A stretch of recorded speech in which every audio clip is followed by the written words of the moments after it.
சமையலில் நான் இன்றைக்கு புடலங்காயம் பருப்பை வச்சு பால் கறி செய்து காட்ட போகிறேன். பருப்பு மைசூர் பருப்பு எடுத்து வச்சுக்கிறேன். 2 கைப்பிடி அளவு மைசூர் பருப்பு எடுத்து கழுவி ஒரு 15 நிமிஷம் ஊற விட்டு நல்ல தண்ணி எடுத்து வச்சுருக்கிறேன் அவியறதுக்கு.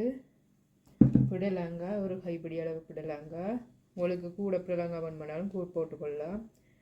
4 உள்ளி நீட்டு வாக்கில் வெட்டி வச்சுக்கிறேன். சின்ன வெங்காயம் 8 சின்ன வெங்காயம் சின்னனா வெட்டி வச்சுக்கிறேன். ஒரு பச்சை மிளகாய் நீட்டு வாக்கில் வெட்டி வச்சுக்கிறேன். கருவேப்பிலையும் எடுத்து வச்சு தேவையான அளவு கருவேப்பிலை, ஒரு 1/4 டீஸ்பூன் மஞ்சள் தூள், முதல் பால் எடுத்து வச்சுக்கிறேன். 2 டேபிள் ஸ்பூன் முதல் பால். முதல் பருப்பில் புடலங்காயை போட்டு வெங்காயத்தையும் போட்டு உள்ளி வெங்காயம் பச்சை மிளகாய் எல்லாத்தையும் போட்டு அவிய விடுவோம். அவிஞ்சு அரைவாசி வர மஞ்சள் தூள் கருவேப்பிலை சேர்ப்போம். இதை அவிய வைப்போம். வாங்கோ அடுப்பை ஹை ஹீட்டில் விடுங்கோ. ஒரு 15 நிமிஷம் ஹை ஹீட்டில் விடுவோம். கொதிச்சு அவிஞ்சு வர இடையில கிளறி விடுங்கோ. 15 நிமிஷத்துக்கு உங்களுக்கு காட்டுறேன். 10 நிமிஷம் ஆயிட்டு. இப்போ பார்த்தீங்கன்னா நல்லா வெந்து வந்துட்டுது. 10 நிமிஷத்தில்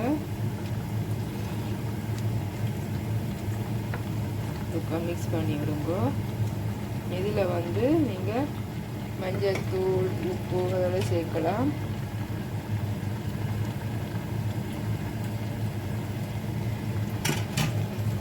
இது கருவேப்பிலை, உப்பு தேவையான அளவு உப்பு சேர்ப்போம்.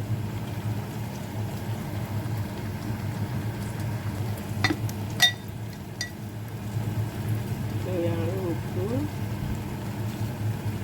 3/4 டீஸ்பூன் உப்பு போட்டேன்னா இதை மிக்ஸ் பண்ணிவிட்டு இன்னும் ஒரு 5 நிமிஷம் இருக்குது. அதில் வேக விடுவோம். நீங்கள் தண்ணி பார்த்து கொள்ளுங்க. தண்ணி அளவாக விட்டால் விட தேவையில்லை. தண்ணி பார்த்தாட்டி நீங்கள் பார்த்து விடுங்க. இப்போ ஒரு 5 நிமிஷம் இருக்குது. 5 நிமிஷம் முடிய ஆகிட்டு மிக்ஸ் பண்ணி விடுவோம். புடலங்காய் எடுத்து பார்ப்போம். அவிஞ்சிட்டோண்டு 15 நிமிஷம் முழுமையாயிட்டு புடலங்காய் அவிஞ்சிட்டது.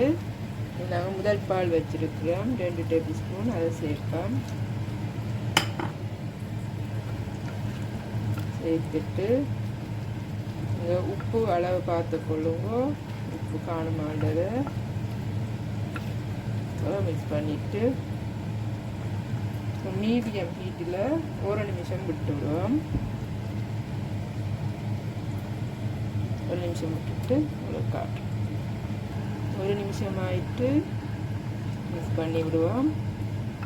இப்போ நான் அடுப்பை ஆஃப் பண்ணிவிட்டு இனி இன்னொரு பவுலில் ட்ரான்ஸ்ஃபர் பண்ணி காட்டுறேன். நீங்கள் புடலங்காய் பார்த்தீங்கன்னா சின்ன சின்னதாக நறுக்கி வச்சுருக்கிறேன். சின்ன வெட்டி போட்டுனா நீங்களும் நிறைய சின்னனா வெட்டி போட்டிங்கன்னா ருசியாக இருக்கும். பருப்பு புடலங்காயும் சேர்ந்து சாப்பிட நீங்களும் உங்களை வீட்டில் செய்து பாருங்க. வாங்க இன்னொரு பவுலில் ட்ரான்ஸ்ஃபர் பண்ணி காட்டுறேன்.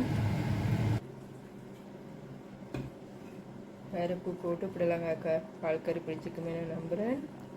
இந்த கறியை நீங்களும் பால் கறியை ட்ரை பண்ணி பாருங்க. வீட்டில்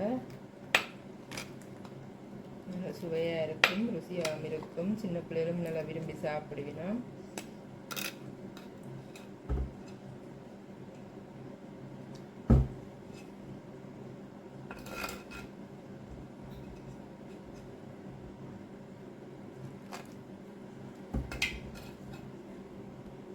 உங்களுக்கும் இந்த பருப்பு புடலங்காய் கறி பிடிச்சிக்குமே நம்புகிறேன். பிடிச்சிருந்தா நீங்கள் லைக் பண்ணுங்க, ஷேர் பண்ணுங்க, கமெண்ட் பண்ணுங்க.